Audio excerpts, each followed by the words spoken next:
प्रणाम सुंदर शाद आनंद यात्रा कड़वी बानिया। विषय क्रोध को कैसे जीते। हर मनुष्य में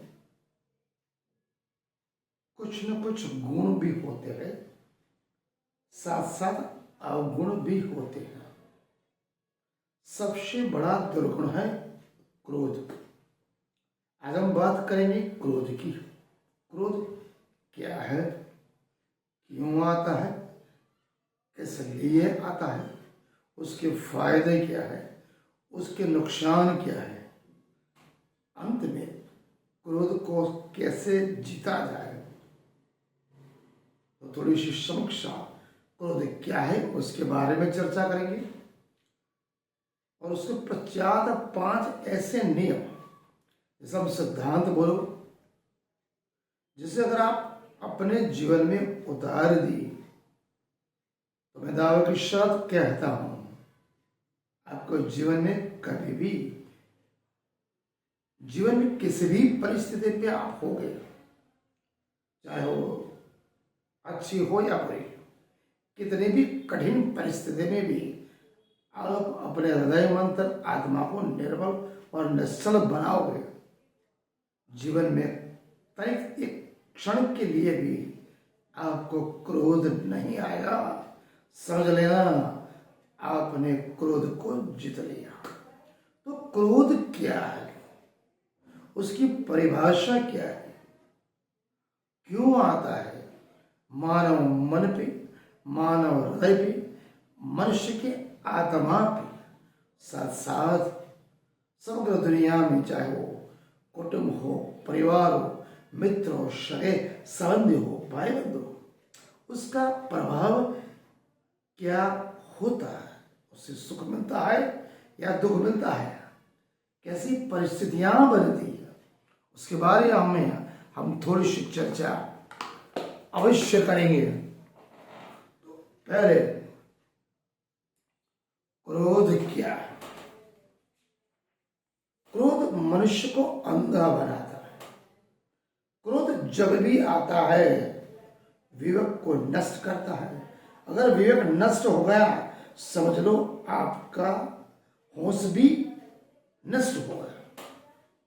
तो क्योंकि जब मनुष्य विवेक चला गया, होश रह गया, कहने का तात्पर्य क्रोध हमेशा बेहोशी की अवस्था में आता है। क्योंकि जब व्यक्ति होश में होता है, अच्छा बुरा जानता है, तो वो कभी भी क्रोध नहीं करेगा।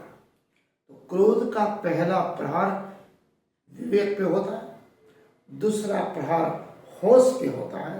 जैसे ही व्यक्ति ने होश गुमाया, व्यक्ति के होश चला गया, व्यक्ति पागल हो जाएगा, उसे अंधा बन जाएगा। वो उस समय क्या कर रहा है, कैसे कर रहा है, क्यों कर रहा है, उसका परिणाम क्या होगा, उसे कुछ पता नहीं। यदि तो उसकी आंखें भी है फिर भी देख नहीं पाएगा, कान है फिर भी सुन नहीं सकता, मन है लेकिन विचार नहीं कर सकता। इसलिए कहते हैं कि क्रोध को कैसे जीते। प्रश्न अति उत्तम है, जरा सा भी है, प्रश्न जीवंत है, ज्वलंत है। अक्सर लोग प्रश्न में भी दुविधा है, प्रश्न में किसको पूछना ही नहीं आता। 2 तरह के प्रश्न है, मुर्दा प्रश्न और जीवंत प्रश्न। जिन प्रश्नों का हमारे जीवन में, आंतरिक जीवन में कोई संबंध नहीं होता, वो मृत प्रश्न है। जिन प्रश्नों के प्रश्नकर्ता के प्राण न हो, संवेदना न हो, प्रश्न मुर्दा होते हैं। जिस प्रश्न में जीवन की कोई समस्या नहीं, कोई विचारधारा नहीं, जीवन की कोई उन्नति नहीं, जीवन का कोई आनंद नहीं, जीवन की कोई आस नहीं, जीवन की कोई मंच नहीं, वो प्रश्न मुर्दे मतलब मृत प्रश्न होते हैं।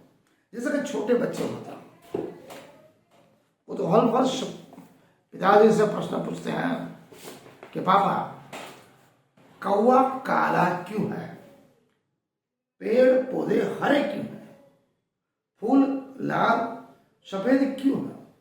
वो कुतूहलवश प्रश्न पूछते हैं, जिज्ञासा पूछते हैं। आप उसके प्रश्नों का जवाब दो या ना दो, उससे उन्हें कोई फर्क नहीं पड़ता। केवल जिज्ञासा के तहत उन्होंने प्रश्न पूछा। कहने का तात्पर्य, जिस प्रश्न से सामने वाले को और बोलने वाले को कुछ भी फर्क नहीं पड़ता, वो प्रश्न मुर्दा प्रश्न, मृत प्रश्न होते हैं। इसलिए मैं कहता हूं, जब भी प्रश्न पूछे, जीवंत प्रश्न पूछे। एक बार मैं कहीं जा रहा था, कहीं चर्चरी चल रही थी, एक व्यक्ति मेरे पास आया, बोला,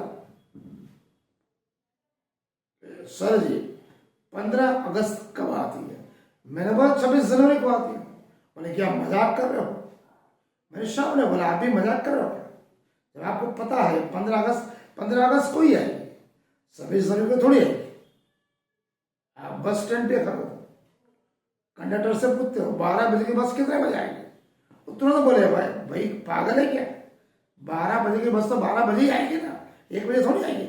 मतलब कोई भी प्रश्न पूछो, उसमें जीवंतता होनी चाहिए, कुछ रचना होनी चाहिए, कुछ वैचारिक होना, कुछ कुतूहल होता चाहिए, जिस प्रश्न से मनुष्य का जीवन सुधरे, आचार विचार रहनी करनी सुधरे, उसका जीवन आनंदमय बने, सुखमय बने, परमात्मा के समीप जाए, वो प्रश्न जीवंत होते। इसलिए मैं कहता हूं, जब भी संतोष से मिलो, फालतू प्रश्न मत पूछो, अपनी हाजिरी का एहसास मत दिखाओ, समय की बर्बादी मत करो।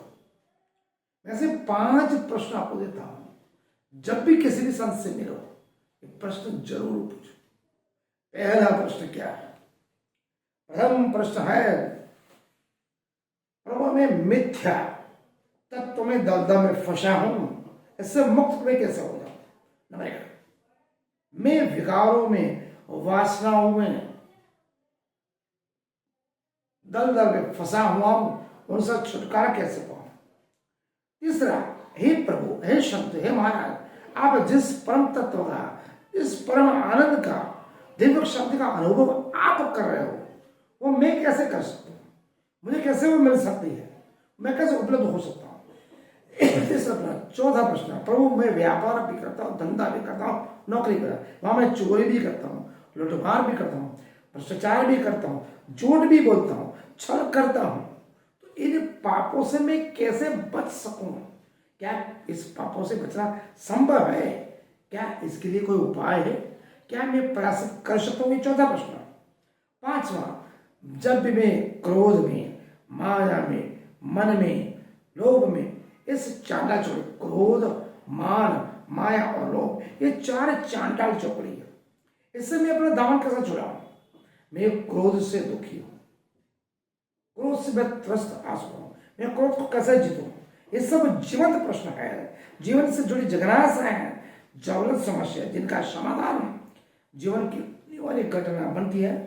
जहां तक मैं समझता हूं, समस्या एक व्यक्ति नहीं गई, पूरे समग्र ब्रह्मांड में जितने भी जन है, जितने भी लोग हैं, जितने भी लोग हैं, उन सभी की समस्या है केवल और केवल क्रोध।